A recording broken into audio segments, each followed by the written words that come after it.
जय हिंद दोस्तों। Welcome back to my YouTube channel successive study for IAS HAS। So दोस्तों, यूपीएससी के regarding 100 guaranteed topic for UPSC CSC exam 2024 के लिए हमारा एक इनिशिएटिव है। इस इनिशिएटिव के अंतर्गत आपको 100 टॉपिक जो कि एक साल के अंतर्गत जितने भी करंट अफेयर घटित हुए और उससे रिलेटेड जो स्टैटिक्स दोनों का कॉम्बिनेशन बना के हमारे द्वारा क्वेश्चन बनाए गए हैं। सो वो आपको आपके यूपीएससी प्रिपरेशन और एग्ज़ाम में 90% हेल्प करेंगे। मे बी जहाँ तक मुझे लगता है 100 में से आउट ऑफ 100 मुझे लगता है कि 25 से 30 क्वेश्चन आपको डेफिनेटली यहाँ से मिलेंगे। ये मैं आपको अश्योर कर रहा हूँ, डेफिनेटली इन 100 टॉपिक से। तो ये 100 टॉपिक आपको डेली बेस पे मिलेंगे हमारे यूट्यूब चैनल पर। तो ये हमारा रिसर्च और एनालिसिस के बेस पे बनाया गया है, खुद मेरे द्वारा बनाया गया है। सो चलिए शुरू करते हैं। पहला टॉपिक आज का वो है WHO ने 2023 में नोमा को NTD means neglected tropical disease, इसके अंतर्गत 21 डिजीज का उसमें दर्ज किया गया नाम है। 20 पहले से थी एनटीडी में और 21 जो जोड़ी गई है वो है नोमा। सो हमें जानना है कि ये नोमा क्या है। नोमा देखिए, ये एक बैक्टीरियल डिजीज़ है और ये किसके कारण होती है? ये होती है आपके, इसका जो दूसरा नाम है वो है कैक्रम ओरिसिस और इसको गैंग्रेनस स्टोमाटाइटिस के नाम से भी जाना जाता है। और इसमें क्या होता है ना, इसमें जो हमारा चेहरा होता है उसके जो टिश्यू और हड्डियाँ ये जो है इसको खा जाता है। तो इसलिए इस नोमा को जो है एनटीडी के अंतर्गत लिया गया है। ये एक रिपोर्ट, ये एक न्यूज़ थी। देखिए, क्वेश्चन नोमा से डायरेक्टली आ भी सकता है, नहीं भी आ सकता, लेकिन हमें क्या करना है, हमें एनटीडी के बारे में जानना है कि ये एनटीडी है क्या, क्योंकि यहाँ से क्वेश्चन पूछे जाने की संभावना बहुत ज़्यादा है। एनटीडी को समझने से पहले हम एक और न्यूज़ को समझ लेते हैं, वो है ट्राइकोमा। अभी हाल फिलहाल में ट्राइकोमा से मुक्त कुछ कंट्री को कर दिया गया है। तो वे कौन कौन सी हैं? उसमें बेनिन, माली और इराक, ये 3 कंट्रियाँ 2023 में इन 3 कंट्रियों को एलिमिनेट कर दिया गया है, एलिमिनेटिंग ट्राइकोमास के अंतर्गत रखा है। तो ये ट्राइकोमा क्या होता है? ट्राइकोमा आँखों का एक रोग होता है। ये एक बैक्टीरियल डिजीज़ है। ये किसके कारण होती है? ये होती है, एक बैक्टीरिया है जिसका नाम है क्लेमाइडिया ट्रैकोमैटिस। ये जो क्लेमाइडिया ट्रैकोमैटिस है, इस जीवाणु के काटने के कारण होती है। तो प्रीवियसली जो ट्राइकोमा से जिसको टैग दिया गया था एलिमिनेशन का WHO द्वारा, वे कुछ कंट्री हैं जिनके नाम जानना ज़रूरी है वैसे तो। जैसे घाना को 2018 में जो है मुक्त किया गया था, ज़ाम्बिया 2021, टोगो 2022 और मालावी 2022, इसको भी मुक्त किया गया था। तो प्रेजेंटली कौन सी 3 बताई है, इसमें है आपका बेनिन, माली और आपका इराक। इराक बनी है 18th कंट्री, 18वीं कंट्री जो है न्यूली जो बनी है वो इराक है 2023 में। तो ग्लोबली जो है 18 कंट्री को जो है क्या कर दिया गया है, एलिमिनेशन जो हुई है ट्राइकोमा की, उससे उसको टैग दे दिया गया है। सो चलिए अब हम समझते हैं जो ये ट्राइकोमा को एलिमिनेट करने की जो टेक्निक अपनाई गई थी, स्ट्रेटजी अपनाई गई थी WHO द्वारा, उस स्ट्रेटजी का नाम है safe, surgery antibiotic facial cleanness and environmental improvement. ये जो एक स्ट्रेटजी थी, इसके द्वारा जो है क्या किया गया, इसको एलिमिनेट कर दिया गया। फिर उसके बाद अब हम समझेंगे कि ये जो NTD है ये क्या है। NTD means neglected tropical disease. जो ये NTD है, इसके देखिए ये जो सेवरल हमारे पास पैरासाइटिक्स, वायरल, फंगल और बैक्टीरियल डिजीज है, ये जो है इसके काउज है। जैसे आप सब्सटेंशियल इलनेस, जो आपकी मोर देन 1 बिलियन पीपल जो है इन ग्लोबली, वो जो है इससे अफेक्टेड है। ये किस तरह से होती है, ये ट्रॉपिकल रीजन में ही होती है। NTD के अंतर्गत जो है ट्रॉपिकल रीजन ही आता है, यहाँ पे ज़्यादातर होती है। क्यों? क्योंकि ये कंडीशन देखिए, जो हमारा ट्रॉपिकल रीजन है उसमें मेनली आपका अफ्रीकन कंट्रीज़ हो गई, एशियन कंट्रीज़ हो गई और आपकी लैटिन अमेरिका हो गया। उस वाले रीजन पे क्या होता है, वहाँ पे जो है एक तो क्लीन वाटर की समस्या है और सैनिटेशन की भी समस्या है, और जो आपका वेस्टेज होता है, ह्यूमन का वेस्टेज होता है, उसको डिस्पोज करने के लिए भी जो है सही वो नहीं, तकनीक जो है नहीं है। तो इस कारण से क्या होता है कि वे बीमारियां फैल जाती हैं।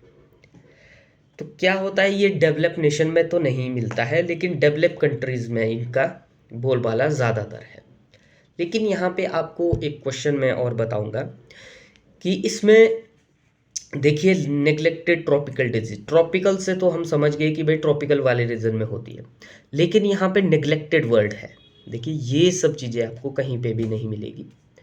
तो नेग्लेक्टेड वर्ड क्यों यूज़ किया गया, क्योंकि नेग्लेक्टेड का मतलब यहाँ पे ये है क्योंकि जो ये पॉपुलेशन है, ये उन पॉपुलेशन में ज़्यादातर होता है जहाँ पर सोशियो इकोनॉमिकली नेग्लेक्टेड है।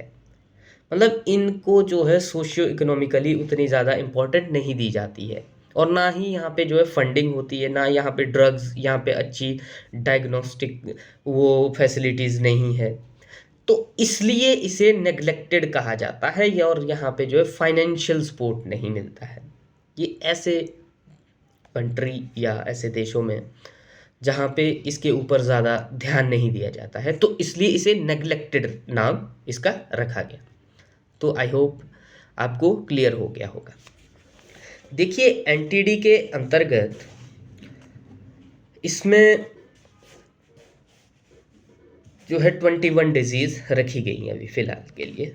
देखिए सारी की सारी तो मैं आपको अभी नहीं बता सकता, इसका मैं आपको लिंक अपने टेलीग्राम पे दे दूंगा। आप वहाँ से इसके जो मेरे द्वारा हैंड रिटन नोट्स बनाए गए हैं वो आप देख सकते हैं, वो पढ़ सकते हैं। और चलिए कुछ नाम मैं आपको बता देता हूँ, जैसे वर्म इन्फेक्शंस। वर्म इन्फेक्शन में NTD में कौन कौन से वो हैं, जैसे एक दो नाम मैं बताता हूँ। गुनिया वर्म डिजीज़, आपकी लिम्फोटिक फ्लेरेसिस, इस तरह के जो है सॉइल ट्रांसमिटेड, ये जो है क्या आते हैं, ये वर्म इन्फेक्शन के। वायरल में जैसे बोलिए रेबीज, डेंगू और आपका चिकनगुनियास, और प्रोटोजन जो डिजीज़ है जैसे आपका काला आज़ार हो गया। और फंगल में देखिए आपके फंगल डिजीज़ में देखिए डीप माइकोसिस होगी आपकी। बैक्टीरियल में लेप्रोसी हो गई, ट्राइकोमा हो गया जो अभी आपको बताया, जैसे नोमा। नोमा देखिए बहुत इंपॉर्टेंट है, उसको अभी जोड़ा गया है 21वीं जो एनटीडी के अंतर्गत। तो इस तरह से ये जो है हमारे पास डिजीज है कुछ। देखिए डब्ल्यूएचओ की अभी एक रिपोर्ट आती है, उस रिपोर्ट में उन्होंने ये कहा कि जो विश्व का 1/6 पार्ट है उसमें कम से कम एक एंटिटी से पीड़ित है। कम से कम एक जो है वो जो है एंटिटी से पीड़ित है।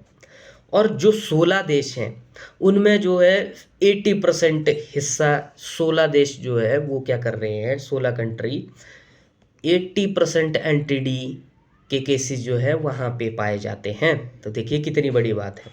और 2022 तक 47 देशों ने कम से कम, ये डेटा है डब्ल्यूएचओ का, याद रखना बहुत इम्पोर्टेंट है कि 2022 तक जो है 47 देशों को कम से कम एनटीडी को ख़त्म कर दिया गया है। 2022 तक 47 देशों ने। तो डब्ल्यूएचओ का जो रोड मैप है जो एनटीडी के खिलाफ, globally control, eliminated and eradicated, जो इनका रोड मैप है 2021 से 2023 के लिए, तो ये था कि भाई ग्लोबली इसको क्या करना है, कंट्रोल करना है, एलिमिनेट करना है और इरेडिकेट करना है। ये 3 टर्म है। तो इंडिया का जो सिनेरियो है, इंडिया ने कैरी किया है the largest burden of least 11 of these disease with parasitic illness like kala azar and lymphatic filariasis affecting millions of people. ये बहुत इंपॉर्टेंट फैक्ट है कि ज़्यादातर जो पुअर और वल्नरेबल जो हमारे लोग हैं उनके बीच ये बीमारियां ज़्यादातर फैलती हैं। तो इंडिया का क्या वो सिनेरियो है इस टाइम, इंडिया ने लाइकली काला अजहर और जो ये लिम्फेटिक फ्लेरेसिस है, इससे इंडिया बहुत ज़्यादा प्रभावित है। काला अजहर क्या है? देखिए काला अजहर के बारे में मैं आपको थोड़ा सा बता देता हूँ, बाकी आप नोट्स से पढ़ लेना कि इसके बारे में क्या क्या लिखा हुआ है। मैं आपको सीधा थोड़ा सा वो हिट करवा देता हूँ।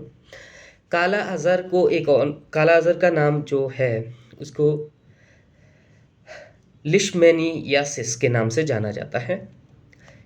कैसे होता है काला अजहर? सैंड फ्लाई एक मतलब बालू में एक मक्खी होती है, उसके काटने से काला अजहर होता है।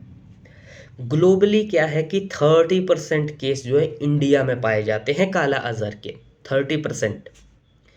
और बिहार, उसमें भी बिहार टॉप कर रहा है 80% के साथ। 80% केसेस, सोच लीजिए 80% केसेस जो है बिहार ही में पाए जा रहे हैं काला अजहर के। तो ये अच्छी बात तो नहीं है। एक दूसरी जो हमने अभी बताई आपको, लिम्फेटिक फ्लेरेसिस, इसको एलिफेंटिसिस भी कहा जाता है। क्यों कहा जाता है इसका कारण मैं आपको अभी बताऊंगा। ये वॉर्म डिजीज के अंतर्गत आती है और ये इन्फेक्शंस के कारण होती है। इसमें देखिए इसका एक अदर नाम है बैंक्रोफ्टिक बुचियराई। ये जो बैंक्रोफ्टिक बुचियरा है, ये वॉर्म, मैंने बताया कि वॉर्म डिजीज़ है। ये क्या करता है, ये हमारे बॉडी में लिम्फ नोड को इफ़ेक्ट करता है, हमारे बॉडी के लिम्फ नोड को इफ़ेक्ट करता है। और हमारे अंदर जो है एक मॉस्क्यूटो काटता है, फीमेल मॉस्क्यूटो है जिसका नाम है क्यूलिक्स मॉस्क्यूटो। देखिए याद रखना है आपको, क्यूलिक्स मॉस्क्यूटो काटता है। उसके द्वारा हमारे शरीर में क्या होता है कि ये हमारे शरीर में जो है काट देता है और हमारे जो लिम्फ नोड्स हैं उसको अफेक्ट करके जो है उसको लार्ज बना देता है, लिम्फ्स को क्या कर देता है, लार्ज बना देता है। तो ये कहाँ पे होते हैं, ये जो गंदगी होती है वहाँ से ये पनपते हैं ये। तो इसमें क्या होता है, जैसे लिम्फ्स होते हैं उसका साइज जो है बड़ा हो जाता है, जैसे हमारे पाँव पैर का साइज जो है बड़ा हो जाता है। तो इसलिए इसे क्या कहा जाता है, एलिफेंटियासिस। तभी इसका नाम जो है एलिफेंटियासिस दिया गया है, क्योंकि हमारे पाँव का साइज जो है कितना हो जाता है, हाथी के पाँव के साइज के बराबर हो जाता है, बहुत बड़ा हो जाता है। तो इसलिए तो इसके प्रति गवर्नमेंट ने कौन कौन से इनिशिएटिव लिए ये भी हमें जानना बहुत ज़रूरी है। देखिए इंडिया गवर्नमेंट ने इसके प्रति इनिशिएट लिया है।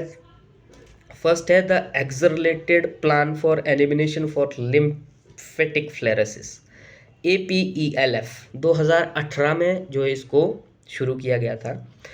और दूसरा है हमारा मास ड्रग एडमिनिस्ट्रेशन, MDA, जिसमें फ्री ड्रग्स दी जाती हैं, फ्री ड्रग प्रिवेंटिव मेज़र के लिए। तो एक है वेक्टर सेंट्रल मेज़र, मतलब इसमें क्या होता है ना, इसमें जहाँ वेक्टरल सेंट्रल मेज़र का मतलब ये होता है जहाँ से कोई बीमारी उत्पन्न हुई है उसको उसी लेवल पे टैकल किया जाए। इसका मतलब ये है उसको उसी लेवल पे टैकल कर दिया जाए, उसको वहीं से ख़त्म कर दिया जाए। तो इसके लिए जो ये वेक्टर सेंट्रल्स की मेज़र है, इसके अंतर्गत देखिए यहाँ से भी क्वेश्चन बन सकता है कि इसके अंतर्गत किस किस को WHO ने सपोर्ट किया है। इंडिया, नेपाल और बांग्लादेश। इंडिया, नेपाल और बांग्लादेश में WHO ने सपोर्ट किया था, पहले सपोर्ट किया था। अब इंडिया में ये जो है क्या हो गया है, ये ख़त्म हो गया है। इन 3 देशों में जो है क्या हो गया है, ये ख़त्म हो गया है, लेवल इनका कम हो गया है। एक है आपका गुनिया डिजीज़, वोम डिजीज़, याद रख सकते हैं। वैसे गुनिया आपने पढ़ा होगा, गल्फ ऑफ गुनिया, वहाँ से रिलेटेड है। तो जो एंटिडीज़ है इनमें जो है हमने इनको 4 कैटेगरीज में बांटा है। ये कंटेंट आपको कहीं भी नहीं मिलेगा, तो इसलिए आप अच्छी तरह से ढंग से जो भी मैं कह रहा हूँ उसको सुनिए, और जो मैं कंटेंट आपको दूंगा वो आप ढंग से पढ़ेंगे तो डेफिनेटली आपका एग्ज़ाम जो है क्लियर होगा। जो एंटिटीज़ है, इन डिजीज़ को हमने 4 कैटेगरीज में बांटा है। तो 4 कैटेगरीज कौन कौन सी होती है, जैसे नंबर 1 है इरेडिकेट। मतलब इरेडिकेट का मतलब क्या है कि जैसे फर्स्ट ग्रुप है, फर्स्ट ग्रुप में क्या आता है, जैसे फर्स्ट ग्रुप है, फर्स्ट ग्रुप में ये आती है जैसे पोलिया हो गया, गिनी वॉर्म हो गया। भारत में इसे जो है, भारत का क्या स्टेटस है इसके प्रति, भारत में इसे सफलतापूर्वक ख़त्म कर दिया गया है। ग्लोबली ये जो है सिर्फ एक जगह ही बचा है, जैसे अफ्रीका के सहारा रीजन में जो है, और सूडान में ये जो है सबसे ज़्यादा पाई जाती है। ठीक है, तो इंडिया को 2000 में जो गुनिया वॉर्म है उसको फ्री इरेडिकेट कर दिया गया था WHO द्वारा। देखिए ये इम्पोर्टेंट है यहाँ पे कि इंडिया को जो ये गुनिया डिजीज़ है, गिनी डिजीज़ है, इससे 2000 में जो है WHO ने क्या कर दिया गया था, इंडिया को इरेडिकेट कर दिया, इरेडिकेट फ्री कर दिया था इससे, डिजीज़ से। सेकंड ग्रुप में क्या आता है, फर्स्ट ग्रुप में देखिए इरेडिकेट है, सेकंड ग्रुप में जिन बीमारियों को हम एलिमिनेट करते हैं, पहला स्टेप इरेडिकेट है, दूसरा एलिमिनेट करते हैं। इसमें पॉजिटिव जो ऑर्गेनिज्म है वो तो रहेगा, लेकिन किसी को बीमारी नहीं होती है। लेकिन देखिए पॉजिटिव जो है वो तो ऑर्गेनिज्म, उसका प्रभाव तो रहेगा, लेकिन इसमें क्या होता है, इसमें आपका उसकी जो बीमारी होती है उसको क्या करेगा, ये इफ़ेक्ट करता है जैसे। तो इसमें एग्जाम्पल हो सकते हैं लेप्रेसी, जैसे लेप्रेसी है वो इसका एग्जाम्पल है। अब थर्ड ग्रुप में क्या होता है, इसमें ऐसी बीमारियां आती हैं जिन्हें हम एलिमिनेशन और पब्लिक हेल्थ प्रॉब्लम कहते हैं। इसको क्या कहते हैं, एलिमिनेशन और पब्लिक हेल्थ प्रॉब्लम यानी काउज तो रहेगा ही रहेगा, लेकिन इतना कम कि पब्लिक हेल्थ को जो है वो इफ़ेक्ट नहीं कर पाएगा। मतलब ये मतलब है इसका, ज़्यादातर इफ़ेक्ट नहीं कर पाएगा। तो इसमें कौन कौन से आते हैं, जैसे अभी मैंने आपको बताया था काला अजहर, ठीक है, और आपका ट्राइकोमा हो गया, फाइजर हो गया, ये सब चीज़ें इसमें, रेबीज हो गया, ये सब चीज़ें इसमें आती हैं। अब फोर्थ ग्रुप होता है आपका एक, इसमें जो है हम कंट्रोल कर सकते हैं। जो ये फोर्थ ग्रुप है, फोर्थ ग्रुप को हम जो है कंट्रोल कर सकते हैं, कैसे, जैसे इरेडिकेट और एलिमिनेट अभी नहीं कर सकते, इन चीज़ों को हम एलिमिनेट और इरेडिकेट नहीं कर सकते, लेकिन कंट्रोल कर सकते हैं। जैसे आपका डेंगू हो गया, चिकनगुनिया हो गया, आपका स्नेक बाइट हो गया, स्क्रब हो गया जो खुजली होती है, फंगल हो गया आपका, इस तरह से इन सब चीज़ों को हम टैकल करते हैं। हमने ये 4 एंटिटीज़ के डिजीज़ के बारे में 4 कैटेगरी में इसको बाँटा है। तो मुझे लगता है कि क्वेश्चन इससे इस बार यूपीएससी में ज़रूर पूछा जाएगा, स्टेट पीसीएस में भी पूछा जा सकता है। तो आपको इसके बारे में जो है मैं फिर से एक बार बता रहा हूँ कि मैं आपको इसका जो कंटेंट है वो आपको टेलीग्राम अपने चैनल पे दे दूँगा। टेलीग्राम का लिंक आपको मेरे इस यूट्यूब चैनल पे मिल जाएगा। तो आप हमारे चैनल को सब्सक्राइब, लाइक करना ना भूलें और अपना सिलेक्शन के प्रति जो है हमारे साथ जुड़े। और इन्हीं शब्दों के साथ धन्यवाद।